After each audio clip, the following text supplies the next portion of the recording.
Kita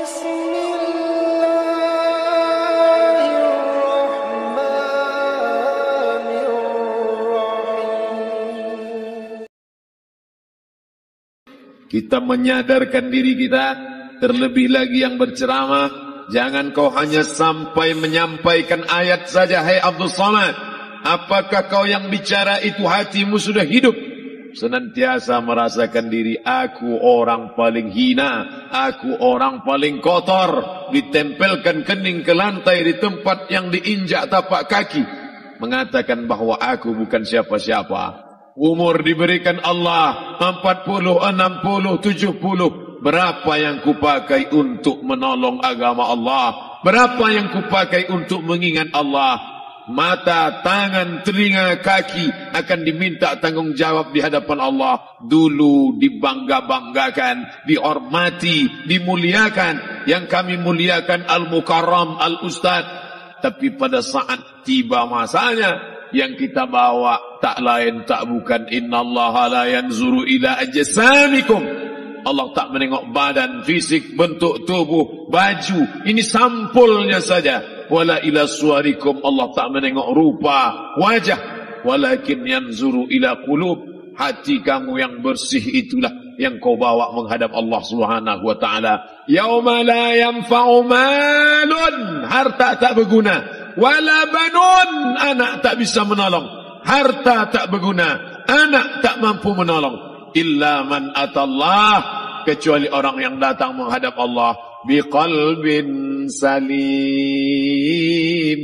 dengan hati yang bersih, hati yang tulus, hati yang memercikkan cahaya iman, hati yang bersih dari hasad, busuk hati, sum'ah, riya, takabbur. Itulah yang menolong di hadapan Allah Subhanahu wa taala. Apa kata Imam Ali radhiyallahu an? An-nasu niyam. Semua manusia waktu hidup itu tidur.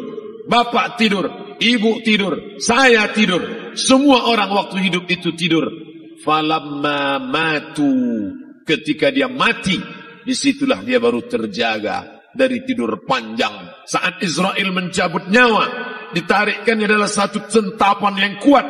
Disitulah kita baru terjaga dari tidur panjang. Betapa aku meninggalkan salat, betapa aku tak berzakat, betapa dulu kekuasaan. Aku lulus umur 30, pensiun 58, 28 tahun, apapun tak pernah kubuat untuk agama. Sibuk membesarkan anak, sibuk mengurus warisan. Anak pun tak ingat dengan kita, karena kita lupa menanamkan pendidikan agama di dalam otak kepalanya. Harta yang banyak tak sempat menolong agama Allah. Anak tunggal semata wayang tak sempat dididik agama. Istri meninggalkan dalam keadaan stres susah hatinya, karena dia tak diajarkan sabar menerima ridha ketetapan takdir Allah. Dan paling celaka, tak pernah anggota tubuh ini dipakai untuk berzikir, muhasabah, mengingat Allah. Tak pernah mata dipakai menengok Quran, kitab suci Allah. Tak pernah dipakai hati merenung sejenak. Apa yang akan kubawa mati menghadap Allah Subhanahu wa taala? Abdul Samad dari dalam tanah naik ke atas tanah, ceramah, masuk balik ke dalam tanah. Yang kau bawa apa? Baju koko tinggal, peci tinggal, pakaian kehormatan tinggal. Yang kau bawa kain tidak berjahit, disobek, kerak.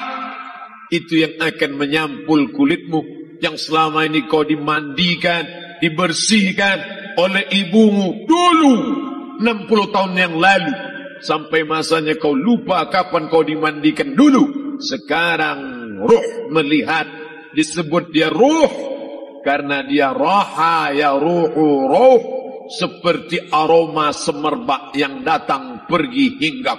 Ruh, sampai masanya dia datang masuk ke dalam jasad. Ruh, sampai masanya dia pergi meninggalkan jasad. Malam ini dimuliakan Al-Mukarram Haji Abdul Samad LCMA. Kenapa Abdul Samad ini dimuliakan? Karena ruh hinggap sejenak sebentar, sampai masanya besok pagi dia ruh keluar dari dalam tubuh ini. Anak yang katanya ayahku sayang, istri katanya kaulah abang, sampai masanya mereka tak lagi mau mendekat. Rumah itu saya yang buat, saya yang mengukurnya. Tapi begitu ruh sudah keluar dari badan, tidak satu pun semeter, sesenti, sejengkal, sehasta ada tempat di rumah itu untuk jenazah bernama jenazah Abdul Somad. Mana kawan, sahabat, andai tolan, anak menantu, teman sekantor, semuanya pergi meninggalkan. Yang tetap dibawa, kalau pernah kaki melangkah salat berjamaah di masjid, kalau pernah tangan mengusap kepala anak yatim, kalau pernah tangan mengucap subhanallah. Nanti di akhir tausiah kita akan berzikir, munajat, muhasabah diri, berdoa, mengenang apa yang akan kita bawa menghadap Allah Subhanahu wa taala. Datang malaikat membawa kain kafan dari cahaya, akan menyambut ruh yang mulia. Hadis riwayat Ahmad bin Ambal dalam kitab Al-Musnad. Turun malaikat berlomba-lomba membawa kain putih dari cahaya, menunggu ruh akan keluar. Ruh menetes seperti embun di ujung daun. Daun tidak bergoyang, ranting tidak patah. Ruh menetes pelan, turun ke dalam kain kafan, dibawa malaikat ke pintu langit. Tak sabar mereka menyambut. Inikah dia yang selama ini berjamaah? Berapa banyak yang masyhur terkenal di bumi, malaikat tak mengenal dia. Ini roh siapa? Tapi ini bukan LCMA, dia bukan ustaz, dia bukan ulama, tapi imannya dalam, kekuasaan dipakai menolong agama Allah. Rohnya keluar di bawah, semua malaikat mengucapkan salam. Inilah orang yang selama ini kami tunggu-tunggu, catatannya sudah lama.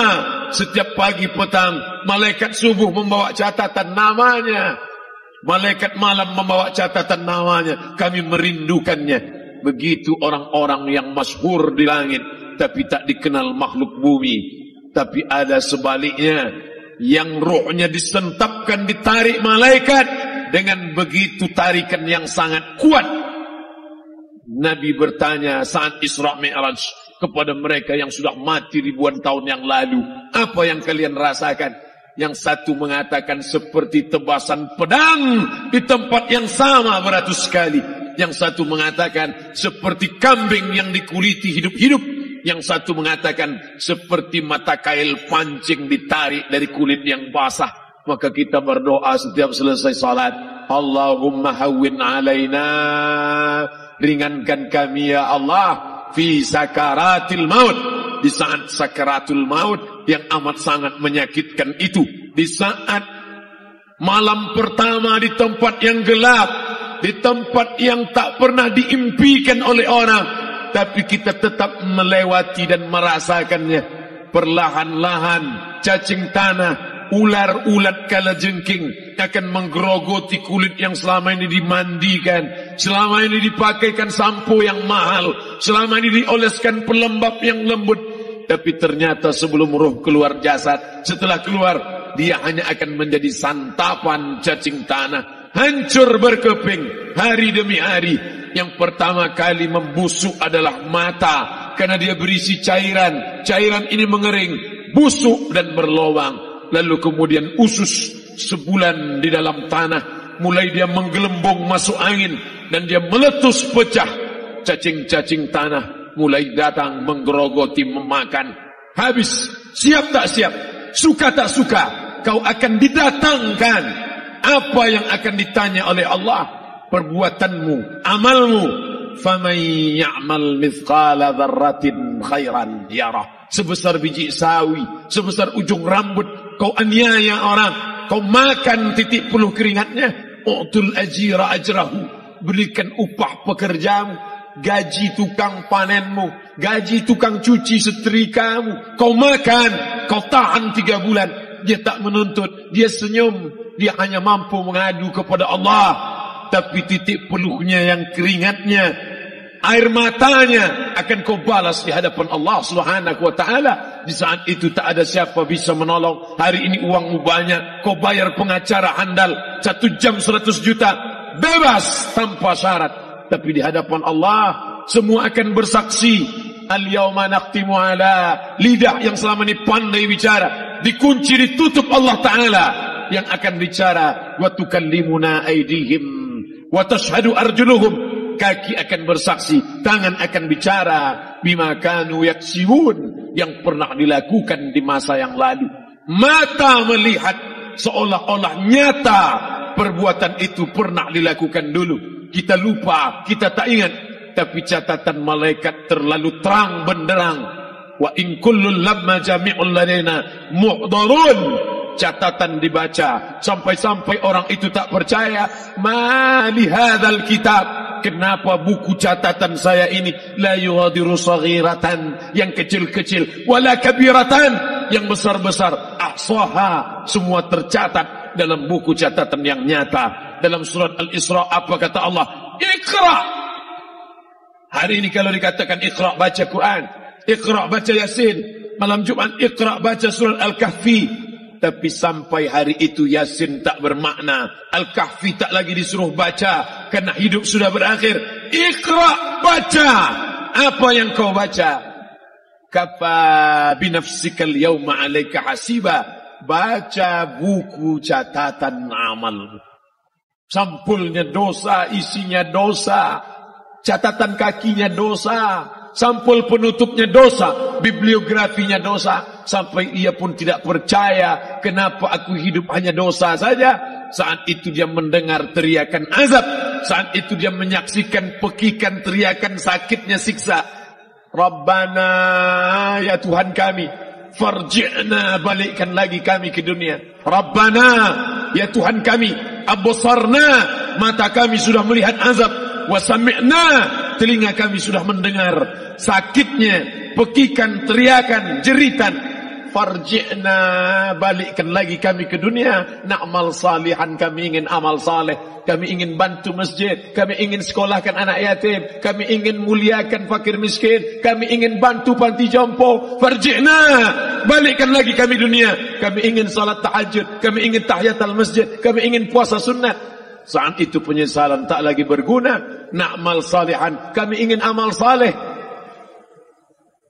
Andai kau beri kami tenggat waktu ya Allah, laula akhartani, kalau kau beri aku waktu, ila ajalin qarib, aku tak minta hidup 1000 tahun, ila ajalin qarib, sebentar saja kau hidupkan aku ya Allah. Di situ orang baru tahu apa yang pernah dilakukan dulu, yang di masa lalu tak ada cara lain kecuali malam ini kita bertaubat, taubat nasuha, mandi, solat sunat taubat. Ma min muslimin yuznibu zamban, ada orang silap, khilaf, buat dosa, salah. Siapa yang tak pernah salah? Sedangkan datuk moyang kita Adam pun salah, tapi dia mengetahui, sadar salahnya, dia berdoa, Rabbana zalamna anfusana, kami sudah menzalimi diri kami. Wa illam taghfir lana, kalau engkau tidak mengampuni kami, wa tarhamna, kalau kau tidak merahmati kami, lanakunanna minal khasirin, kami termasuk orang yang rugi ya Allah. Maka malam ini kita bermunajat kepada Allah, berdoa, mengenang masa lalu, bergelimang dosa, besok tak akan kita ulang. Kita minta ampun kepada Allah Subhanahu wa taala. Astaghfirullahalazim.